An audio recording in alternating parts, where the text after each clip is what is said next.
कि business entity concept क्या है, सेपरेट एंटिटी कॉन्सेप्ट क्या है, बहुत ही ज़्यादा कन्फ्यूजन हो रही है, बिल्कुल समझ नहीं आ रहा है। क्या आपको भी बिजनेस एंटिटी कॉन्सेप्ट में कन्फ्यूजन है? चलिए आज इस कन्फ्यूजन को दूर करते हैं। Okay, so hi everyone, this is Komal. First of all, business entity concept का ही दूसरा नाम है सेपरेट एंटिटी कॉन्सेप्ट, ठीक है।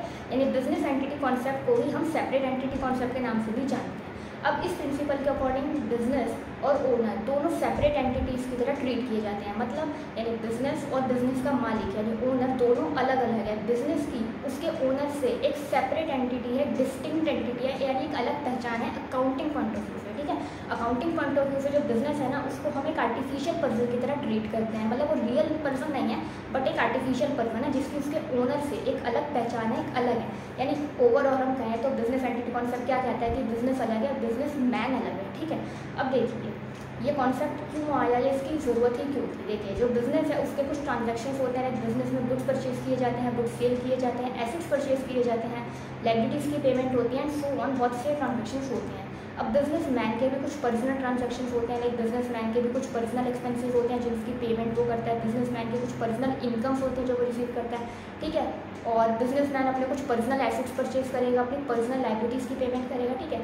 अब बिजनेस ट्रांजैक्शन हों, मतलब बिजनेस के ट्रांजैक्शंस हों चाहे बिजनेस मैन के पर्सनल ट्रांजैक्शंस हों, दोनों ओनर ही परफॉर्म करता है, ठीक है। मतलब बिजनेस के ट्रांजैक्शंस हों चाहे ओनर के, मालिक के खुद के पर्सनल ट्रांजैक्शंस हो, दोनों ओनर ही करता है, ठीक है। अब बिजनेस में जब बुक्स में, बिजनेस की बुक्स में जब रिकॉर्डिंग की जाएगी, ट्रांजैक्शंस को रिकॉर्ड करा जाएगा, वो कौन से ट्रांजैक्शंस को रिकॉर्ड करा जाएगा, आप खुद सोचिए। क्या बिजनेस ट्रांजैक्शंस को रिकॉर्ड करा जाएगा या ओनर के पर्सनल ट्रांजैक्शंस को रिकॉर्ड करा जाएगा? सो बिजनेस की बुक्स में केवल बिजनेस ट्रांजैक्शंस को रिकॉर्ड करा जाता है, ना कि ओनर के पर्सनल ट्रांजैक्शन को, ठीक है। तो जब बिजनेस की बुक्स में बिजनेस ट्रांजैक्शन, जब बिजनेस की बुक्स में रिकॉर्डिंग का टाइम आएगा तो सबसे पहले बिजनेस ट्रांजैक्शन जो प्योरली बिजनेस से रिलेटेड है उनको आइडेंटिफाई करा जाता है और उसके बाद उसके बुक्स में रिकॉर्डिंग होती है, ठीक है। तो इससे हमको पता चलता है कि बिजनेस की बुक्स में बिजनेस की ट्रांजैक्शंस को रिकॉर्ड करा जाता है, ना कि ओनर के पर्सनल ट्रांजैक्शंस को, ठीक है। दूसरा, आई होप आपको इतनी चीज़ क्लियर होगी।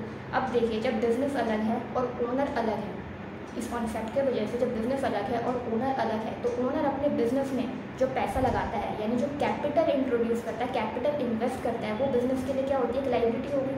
बिजनेस एंटिटी कॉन्सेप्ट कहता है कि बिजनेस अलग है और ओनर अलग है, तो ओनर ने अपने बिजनेस में जो भी कैपिटल इन्वेस्ट करी है, जो भी कैपिटल लगाई है, वो बिजनेस के लिए क्या हो गई, एक लायबिलिटी हो गई, यानी एक बोझ हो गया, जिम्मेदारी हो गई जो कि रिटर्न करनी है, ठीक है। बट इस लायबिलिटी को हम इंटरनल लायबिलिटी कहते हैं, क्यों? क्योंकि बिजनेस के लिए जो लायबिलिटी है ना, वो बिजनेस के बाहर वालों के लिए नहीं है, बल्कि बिजनेस के अंदर जो ओनर है उसके टुवर्ड्स से लायबिलिटी है। तो बिजनेस की लायबिलिटी उसके ओनर के टुवर्ड्स है जो कैपिटल वाली है, इसलिए जो कैपिटल है वो बिजनेस के लिए एक इंटरनल लायबिलिटी होती है, जो उसको एक जिम्मेदारी होती है कि मालिक को पैसा लौटाना है। सेम एज जो बिजनेस, जब कैपिटल एक इंटरनल लायबिलिटी है बिजनेस के लिए, तो कैपिटल पे जो इंटरेस्ट दिया जाता है वो एक एक्सपेंस होता है, बिजनेस एक्सपेंस होता है, ठीक है। इंटरेस्ट ऑन कैपिटल एक बिजनेस एक्सपेंस होता है बिजनेस के लिए। आई होप आपको बिजनेस ट्रांजैक्शन का मतलब, बिजनेस एंटिटी कॉन्सेप्ट का मतलब क्लियर हो गया होगा, जिसका दूसरा नाम है सेपरेट एंटिटी कॉन्सेप्ट। वीडियो समझ आई हो तो लाइक कीजिएगा, शेयर कीजिएगा एंड सब्सक्राइब करना मत भूलिएगा। Thank you.